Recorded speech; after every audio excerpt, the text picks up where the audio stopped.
Peachy reading George Orwell's 1984.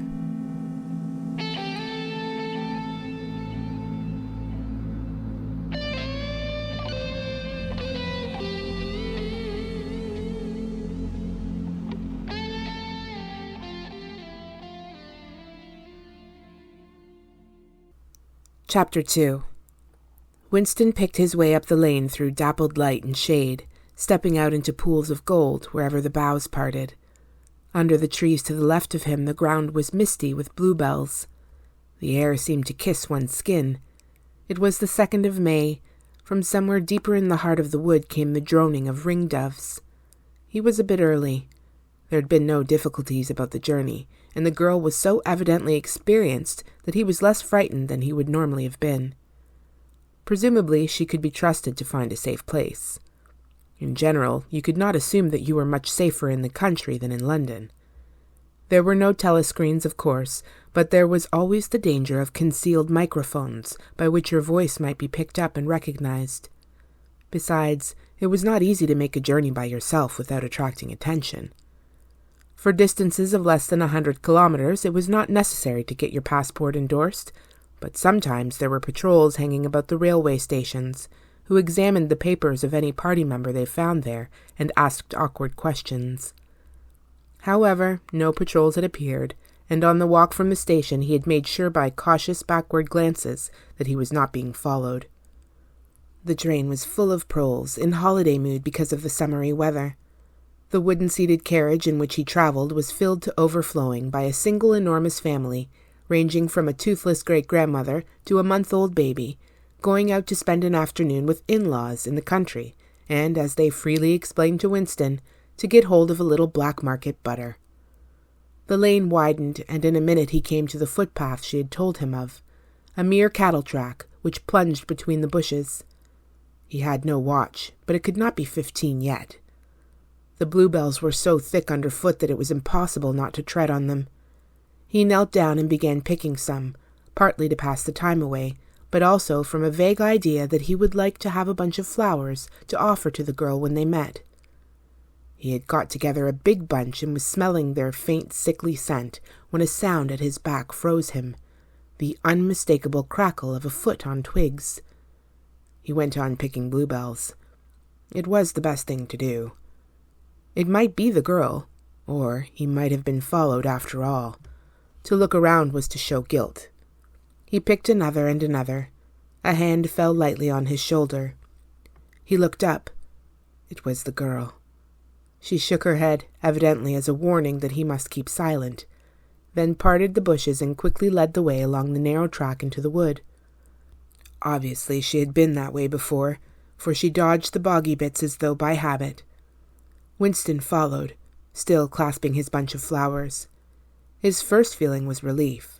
But as he watched the strong, slender body moving in front of him, with the scarlet sash that was just tight enough to bring out the curve of her hips, the sense of his own inferiority was heavy upon him. Even now it seemed quite likely that when she turned round and looked at him, she would draw back after all. The sweetness of the air and the greenness of the leaves daunted him. Already on the walk from the station, the May sunshine had made him feel dirty and etiolated, a creature of indoors, with the sooty dust of London in the pores of his skin. It occurred to him that till now she had probably never seen him in broad daylight in the open. They came to the fallen tree that she had spoken of. The girl hopped over and forced apart the bushes, in which there did not seem to be an opening. When Winston followed her, he found that they were in a natural clearing, a tiny grassy knoll surrounded by tall saplings that shut it in completely. The girl stopped and turned. "Here we are," she said. He was facing her at several paces' distance. As yet he did not dare move nearer to her.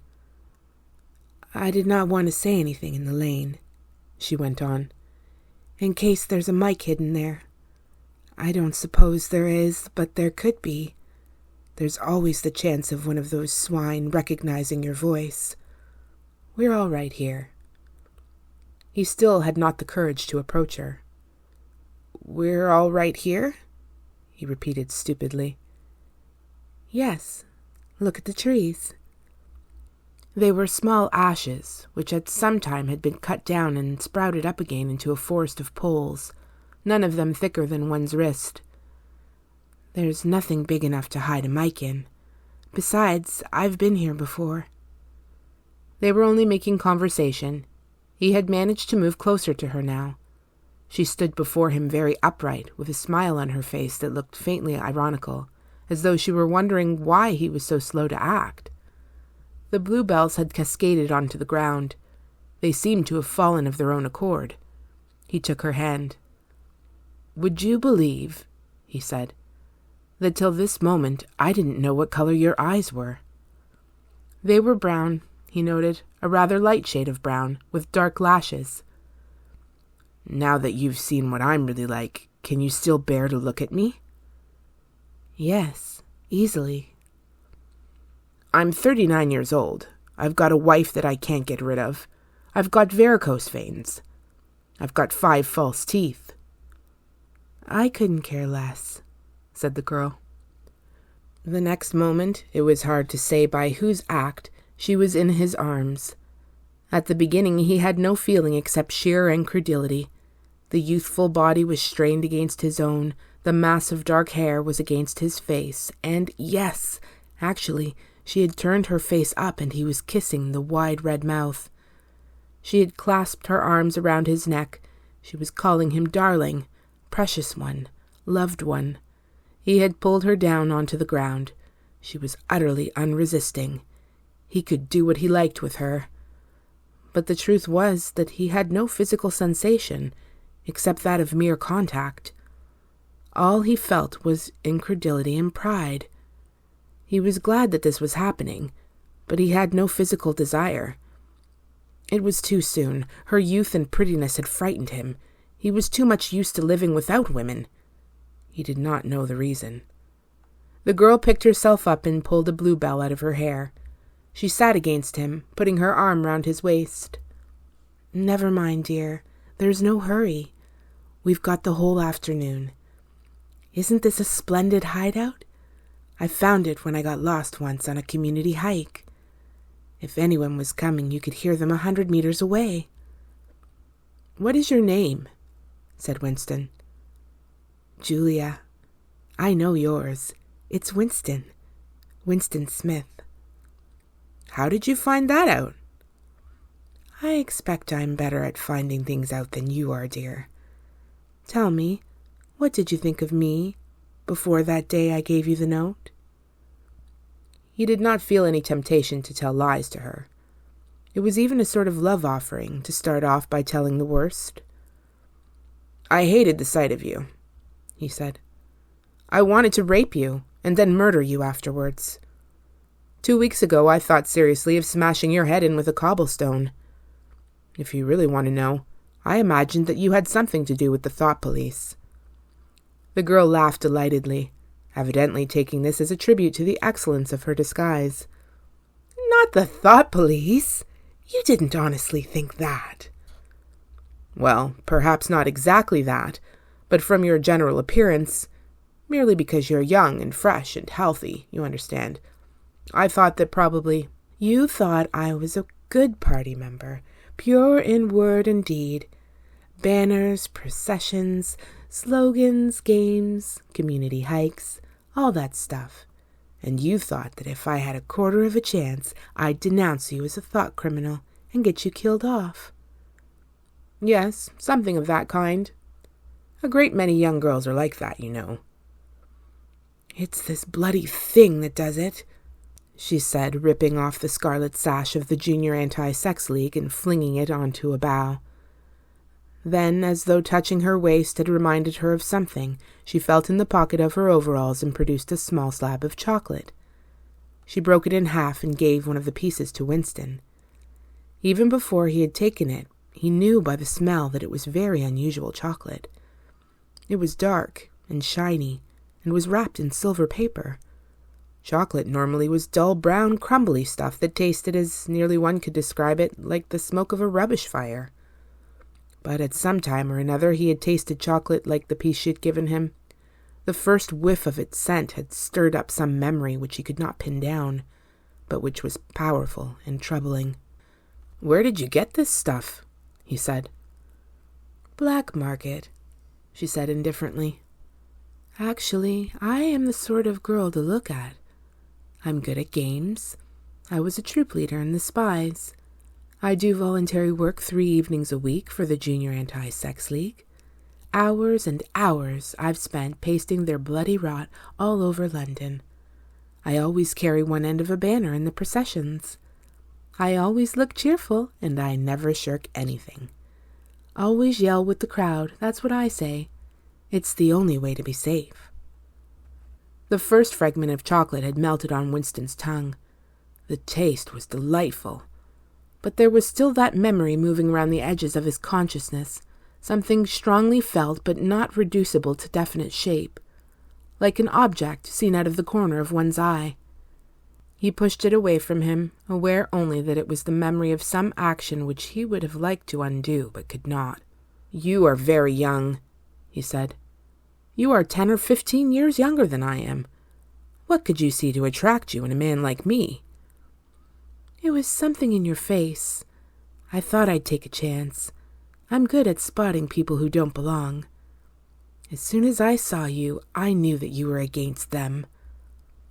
Them, it appeared, meant the party, and above all the inner party, about whom she talked with an open, jeering hatred which made Winston feel uneasy, although he knew that they were safe here if they could be safe anywhere. A thing that astonished him about her was the coarseness of her language. Party members were supposed not to swear, and Winston himself very seldom did swear, aloud at any rate. Julia, however, seemed unable to mention the party, and especially the inner party, without using the kind of words that you saw chalked up in dripping alleyways. He did not dislike it. It was merely one symptom of her revolt against the party and all its ways, and somehow it seemed natural and healthy, like the sneeze of a horse that smells bad hay. They had left the clearing and were wandering again through the checkered shade, with their arms round each other's waists whenever it was wide enough to walk 2 abreast. He noticed how much softer her waist seemed to feel now that the sash was gone. They did not speak above a whisper. Outside the clearing, Julia said it was better to go quietly. Presently they had reached the edge of the little wood. She stopped him. "Don't go out into the open. There might be someone watching. We're all right if we keep behind the boughs." They were standing in the shade of hazel bushes. The sunlight filtering through innumerable leaves was still hot on their faces. Winston looked out into the field beyond and underwent a curious, slow shock of recognition. He knew it by sight.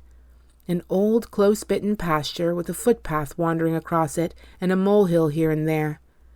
In the ragged hedge on the opposite side, the boughs of the elm trees swayed just perceptibly in the breeze, and their leaves stirred faintly in dense masses like women's hair.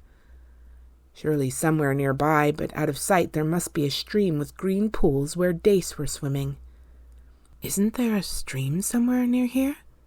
he whispered. "That's right. There is a stream. It's at the edge of the next field, actually. There are fish in it, great big ones. You can watch them lying in the pools under the willow trees, waving their tails." "It's the golden country, almost," he murmured. "The golden country?" "It's nothing, really. A landscape I've seen sometimes in a dream." "Look," whispered Julia. A thrush had alighted on a bough not 5 meters away, almost at the level of their faces. Perhaps it had not seen them. It was in the sun, they in the shade. It spread out its wings, fitted them carefully into place again, ducked its head for a moment as though making a sort of obeisance to the sun, and then began to pour forth a torrent of song. In the afternoon hush, the volume of sound was startling. Winston and Julia clung together, fascinated. The music went on and on, minute after minute, with astonishing variations, never once repeating itself, almost as though the bird were deliberately showing off its virtuosity. Sometimes it stopped for a few seconds, spread out and resettled its wings, then swelled its speckled breast and again burst into song. Winston watched it with a sort of vague reverence. For whom, for what, was that bird singing? No mate, no rival was watching it. What made it sit at the edge of the lonely wood and pour its music into nothingness? He wondered whether, after all, there was a microphone hidden somewhere near. He and Julia had only spoken in low whispers, and it would not pick up what they had said, but it would pick up the thrush. Perhaps at the other end of the instrument some small beetle-like man was listening intently, listening to that. But by degrees the flood of music drove all speculations out of his mind. It was as though it were a kind of liquid stuff that poured all over him, and got mixed up with the sunlight that filtered through the leaves. He stopped thinking and merely felt. The girl's waist in the bend of his arm was soft and warm. He pulled her round so that they were breast to breast. Her body seemed to melt into his. Wherever his hands moved, it was all as yielding as water. Their mouths clung together. It was quite different from the hard kisses they had exchanged earlier. When they moved their faces apart again, both of them sighed deeply. The bird took fright and fled with a clatter of wings. Winston put his lips against her ear. "Now," he whispered. "Not here," she whispered back. "Come back to the hideout. It's safer." Quickly, with an occasional crackle of twigs, they threaded their way back to the clearing. When they were once inside the ring of saplings, she turned and faced him. They were both breathing fast, but the smile had reappeared round the corners of her mouth. She stood looking at him for an instant, then felt at the zipper of her overalls. And yes, it was almost as in his dream. Almost as swiftly as he had imagined it, she had torn her clothes off, and when she flung them aside, it was with the same magnificent gesture by which a whole civilization seemed to be annihilated. Her body gleamed white in the sun, but for a moment he did not look at her body. His eyes were anchored by the freckled face with its faint, bold smile. He knelt down before her and took her hands in his. "Have you done this before?" "Of course. Hundreds of times. Well, scores of times anyway." "With party members?" "Yes, always with party members." "With members of the inner party?" "Not with those swine, no. But there's plenty that would if they got half a chance. They're not so holy as they make out." His heart leapt. Scores of times she had done it. He wished it had been hundreds, thousands. Anything that hinted at corruption always filled him with a wild hope. Who knew? Perhaps the party was rotten under the surface, its cult of strenuousness and self-denial simply a sham, concealing iniquity. If he could have infected the whole lot of them with leprosy or syphilis, how gladly he would have done so. Anything to rot, to weaken, to undermine. He pulled her down so that they were kneeling face to face. "Listen, the more you've had, the more I love you. Do you understand that?" "Yes, perfectly." "I hate purity. I hate goodness. I don't want any virtue to exist anywhere. I want everyone to be corrupt to the bones." "Well, then, I ought to suit you, dear. I'm corrupt to the bones." "You like doing this. I don't mean simply me. I mean the thing in itself." "I adore it." That was above all what he wanted to hear. Not merely the love of one person, but the animal instinct, the simple, undifferentiated desire. That was the force that would tear the party to pieces. He pressed her down upon the grass among the fallen bluebells. This time there was no difficulty. Presently the rising and falling of their breasts slowed to normal speed, and in a sort of pleasant helplessness they fell apart. The sun seemed to have grown hotter. They were both sleepy. He reached out for the discarded overalls and pulled them partly over her. Almost immediately they fell asleep and slept for about half an hour. Winston woke first. He sat up and watched the freckled face, still peacefully asleep, pillowed on the palm of her hand. Except for her mouth, you could not call her beautiful. There was a line or two round the eyes if you looked closely. The short dark hair was extraordinarily thick and soft. It occurred to him that he still did not know her surname or where she lived. The young, strong body, now helpless in sleep, awoke in him a pitying, protecting feeling. But the mindless tenderness that he had felt under the hazel tree while the thrush was singing had not quite come back. He pulled the overalls aside and studied her smooth white flank. In the old days, he thought, a man looked at a girl's body and saw that it was desirable, and that was the end of the story. But you could not have pure love or pure lust nowadays. No emotion was pure, because everything was mixed up with fear and hatred. Their embrace had been a battle, the climax of victory. It was a blow struck against the party. It was a political act. If you've enjoyed this reading, please let me know by clicking the like button, subscribing, and hitting the notification bell so that you know when another story is available. Please visit peachybooks.ca to read my reviews and have some lively discussions about great books. Thanks for listening.